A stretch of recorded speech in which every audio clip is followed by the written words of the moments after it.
ಒಂದು ಕಡೆಗೆ ಹೆಮ್ಮೆ ಅನಿಸುತ್ತೆ, ಇಂತಹ ಶಿಕ್ಷಣ ಇನ್ನೊಂದು ಕಡೆಗೆ ತೋರಿಸ್ಕೊಳ್ಳಿಕ್ಕೆ ಅಸೆ ಪಡ್ತೇನೆ, ಅದ್ಯಾಕೆ ಅವರ ಅಧೀನ ಇದ್ದೇವೆ ತೋರಿಸ್ಕೊಳ್ಬೇಕು. ಇದು ನಮ್ಮ ಮನಸ್ಸಿನ ಮನುಷ್ಯ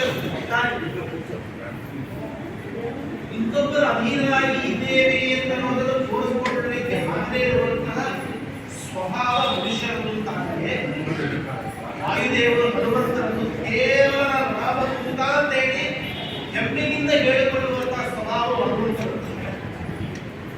ರಾವಣ ಬರ್ತಾನೆ, ವಾಯುದೇವರು